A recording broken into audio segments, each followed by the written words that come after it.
Guillermo del Toro's Frankenstein releases on Netflix November 7th, 2025. It had a limited theatrical release, and I was glad I got to see it early. I was glad I got to see it on the big screen. This is the best movie I have seen in 2025, hands down. It's different than any other Frankenstein version I've ever seen. Well, it's not my favorite. It definitely is the second favorite behind the Universal Monsters version, the original classic from the 1930s. People keep saying it's a faithful adaptation to the novel. It's not. There's a lot of differences. I'm not going to get into that with this review.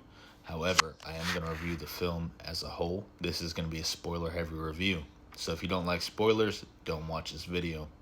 But still, give me a like, follow, subscribe, comment, push all the buttons. Do me a solid. The casting in this movie was nothing short of extraordinary. Every time you got Mia Goth or Christoph Waltz in a movie, you know it's going to be great. You know they're going to deliver a high-level performance every single time without a doubt. The film strays away from the classic playing God trope.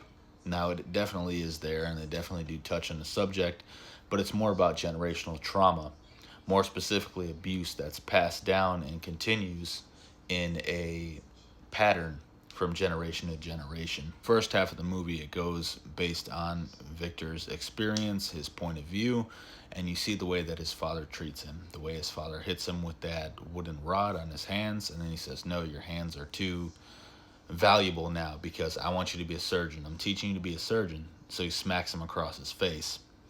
You see him teaching him things like that and using negative reinforcement as opposed to positive reinforcement. It's legitimately abuse, and you'll see how that plays on later on in the movie. You also see the positive, nurturing relationship Victor has with his mother, which comes up later on in the movie when he meets his brother's fiance, who looks exactly like his mother.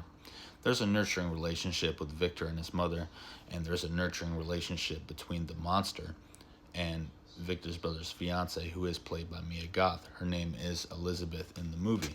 Victor's mother passes away during childbirth. It shows that Victor blames his father because his father is shown as the best surgeon ever. He's supposed to be the best surgeon of his time. If anyone could have saved his mother from death during childbirth, it was his father. Now, they argue a lot during the movie. It definitely affects Victor in a negative way. This leads Victor to blame not only his father, but his brother as the reason for his mother's death. Now, his brother is never specifically blamed in the movie, but it's heavily implied. His father and him have a conversation where he says, hey, Dad, you could have saved her, this and that. You're the best surgeon. I don't remember what the exact quotes are because I don't have the movie to go back for this review, but his father's essentially like, hey, I did everything I could. I couldn't save her. But it leaves you to believe that he definitely could have saved her and he didn't, especially due to everything that was happening, all the arguments and things like that were happening previously. This has an effect on Victor. Victor starts questioning his dad about life and death. His father's trying to teach him about life and about being a surgeon and how it saves lives. Victor makes a comment to his father about death, and his father's basically like, no, you got to make life better or life longer, or this is what your job is. And Victor's like, all right, bet. I'm going to stop death from happening. This is what's going to happen here. And this sets up the entire rest of the movie. Later on, Victor goes on to have this presentation in front of a bunch of, I'm guessing it's students and like a board of education type of deal, board of science, whatever you may call it. He has half of a body. So it's like one arm, it's a face, it's a torso, and he connects these electrodes to this body, and he has it moving around. He even talks to it. It does things. I believe he tosses an apple to it. It catches the apple, and everybody's cheering. Everybody's like, oh my God, da, da, da. All the students are. And the board or the teachers or whoever's in charge of this science program here, they look shocked and appalled. And that's where the God thing comes in, and that's about where it ends.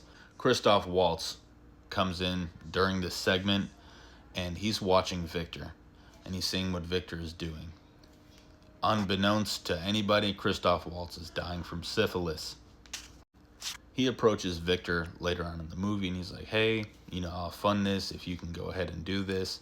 And they have a bunch of scenes where they're talking about how Victor can do this and this and that, and they focus on like, oh, what's the lymphatic system and all this other stuff. Christoph Waltz ends up funding this whole thing where he's trying to create life, and Victor does end up creating life on Christoph Waltz's dollar. So Christoph Waltz is actually his brother's fiance's father or uncle or something like that. That's not too important because Christoph Waltz doesn't last too long in this movie, and it's a shame because he played a fantastic role in this movie, and I loved every second of him on screen. His brother ends up being the financial person for this project, and he goes ahead and makes everything happen, and everything Victor needs he makes sure is built, and everything's up to par on what Victor needs to create life. Now, while his brother's doing this, he is having a relationship with Elizabeth. He meets Elizabeth. He ends up falling in love with her. They have this whole relationship, and she seems to actually be entertaining her fiance's brother's advances in an emotional sense, not a physical sense, because they don't actually physically have a relationship, but it's an emotional relationship, and you see that it's there. Victor actually tries to postpone everything that's happening in order to keep having these moments and spending this time with Elizabeth.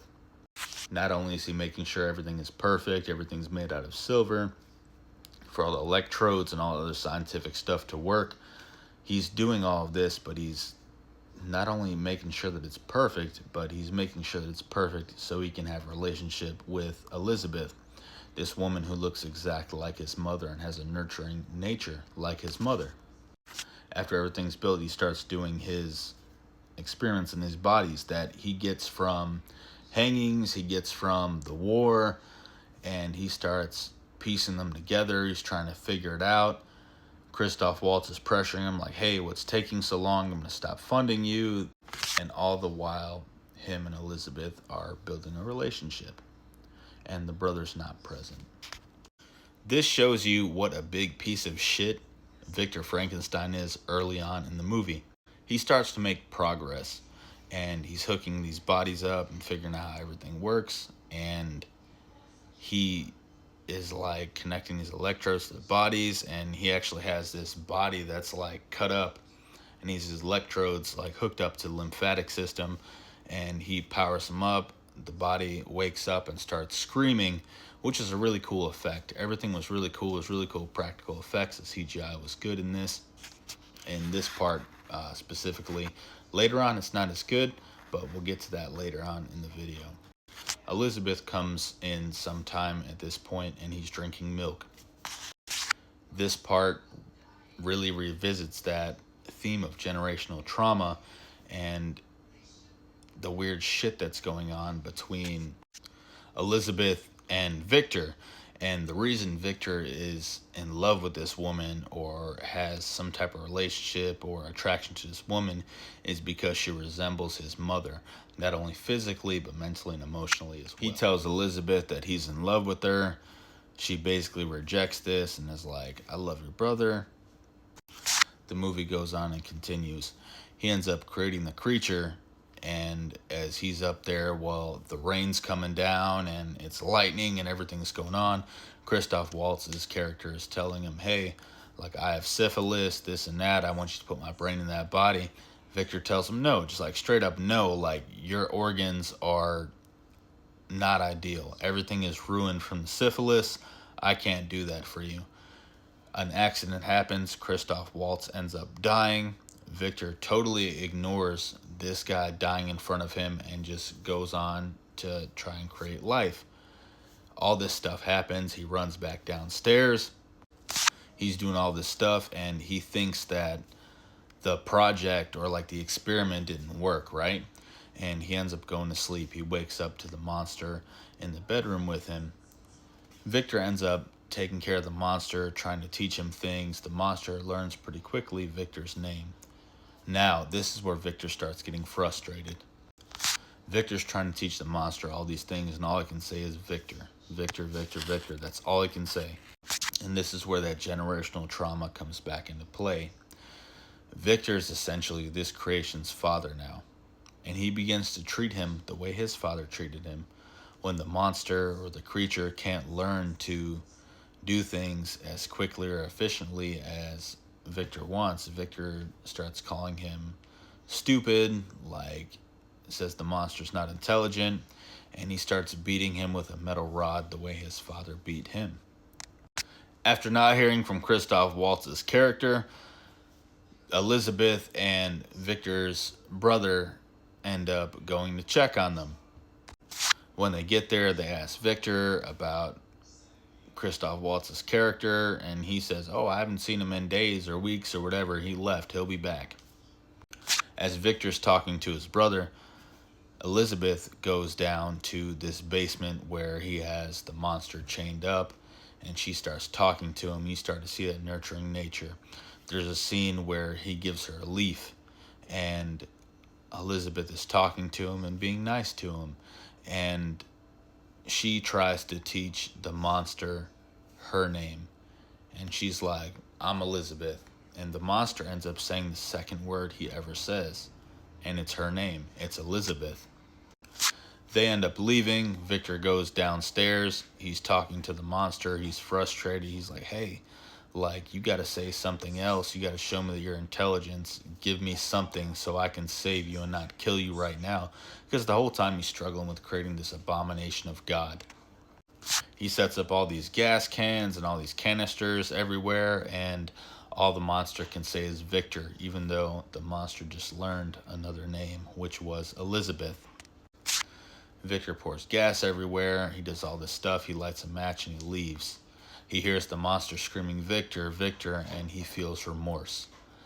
As the flames engulf the building, Victor tries to run back in to save the monster, to unchain him, to get him out of there. Unfortunately, when he opens the doors, a flame ball, like a fireball, like shoots him back and knocks him down and ends up breaking his leg. He ends up losing his leg and ends up with the prosthetic later on in the movie. And Victor, you can see the remorse. You can see that he's like, "Oh man, I know I messed up here." Right around that time, Elizabeth and the brother show up again after they had left, and the brother definitely helps Victor. Elizabeth is like, "Oh, you killed him, this and that." Like, she knows that he killed him, and they end up saving Victor and taking him back to their house. I'm going to go ahead and skip to the second half of the movie here now, because there's like little bits and pieces where they're on the ship, and this is how everything is kind of like tied together. They're both telling these stories to this captain. So the monster comes in and starts telling his story, and he's like, "Here's what happened after that explosion." The monster ends up escaping through this hole that's in the bottom, where all this water that was in the basement is running out into the ocean. So the monster ends up escaping. He drowns or passes out from inhaling the water. He ends up washed up on the shore. This is the first part where you get to see that the monster is actually immortal and that he can't die no matter what happens to him. The monster knows nothing but the dungeon and Victor, and he wanders around and finds these deer. And the animals aren't afraid of him, and the reason the animals aren't afraid of him is because the animals are afraid of people. He's not technically a person, he's a creation. I feel like the animals know this. So there's this scene where the deer is eating berries, and he's feeding the deer berries, and he's eating berries himself.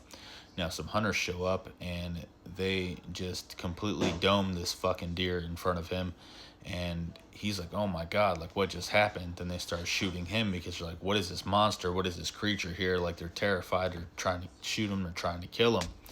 And it ends up being really ironic. It's ironic because the monster ends up finding their home and takes refuge inside of the walls or inside of the barn or something like that of their home, and he's able to watch them through the walls and see their family interact. And that's all the monster really wanted, was a family just like theirs.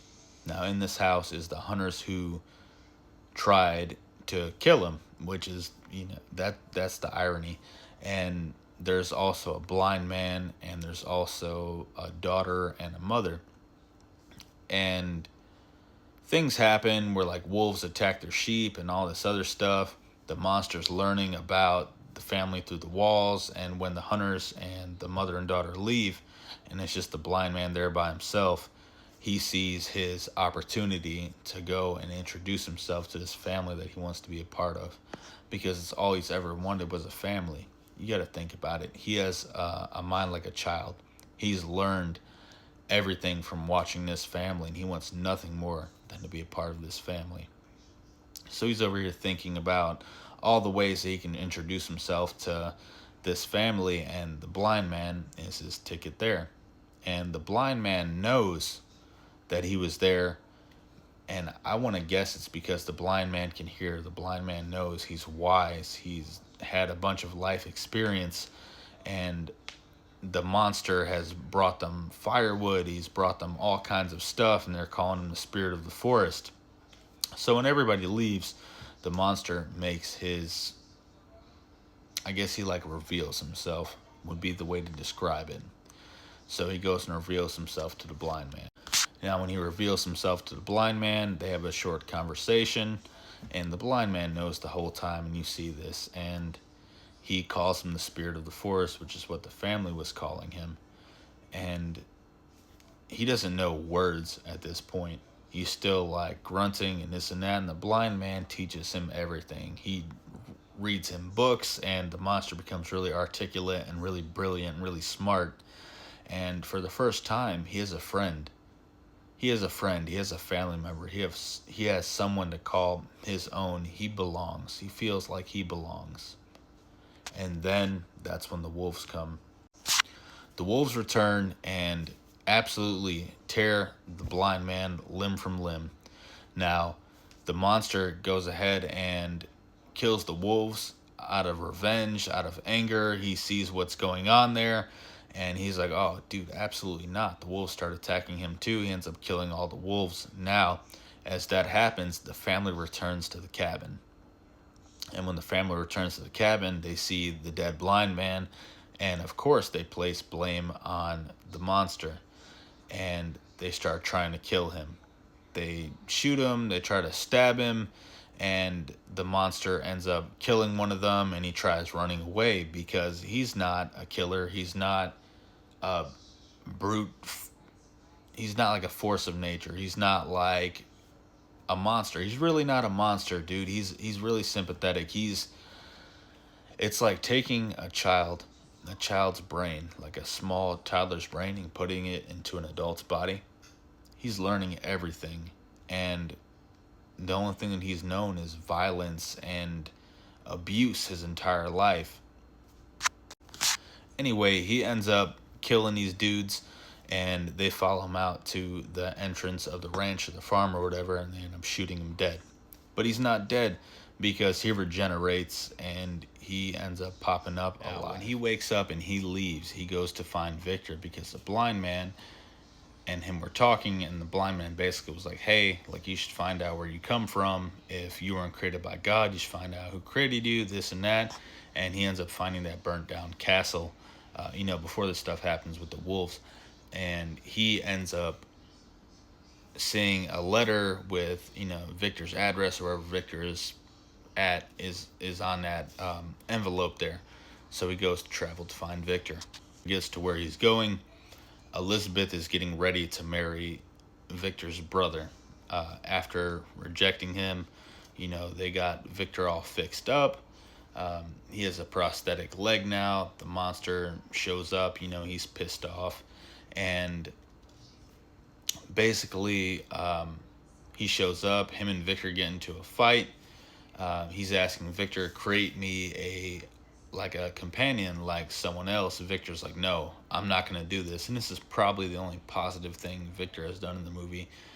since since the beginning. Really, he's like, no, you guys are gonna procreate. Like, what are you gonna do? This and that. Like, no, like absolutely not. I'm not doing that. So they get into a fight. Um, they get in an argument. It's loud. Mia Goth's character Elizabeth ends up busting through the door, and she's like, "Oh my God! Like the monster, da da da! You're like you're alive." And she ends up trying to defend the monster. Victor ends up shooting her because she jumps in front of the monster. He was trying to kill the monster, and she ends up starting to die. And she's like, "Take me with you, monster!" Like, da da da, like take me with you. And it's a weird thing because like she's like a mother figure to this monster, which, again, generational trauma there. So not only did Victor fall in love with someone who looked like his mother or acted like his mother, the monster is essentially Victor's son, and there's an emotional relationship, an emotional connection between her and the monster. It's heavily implied, um,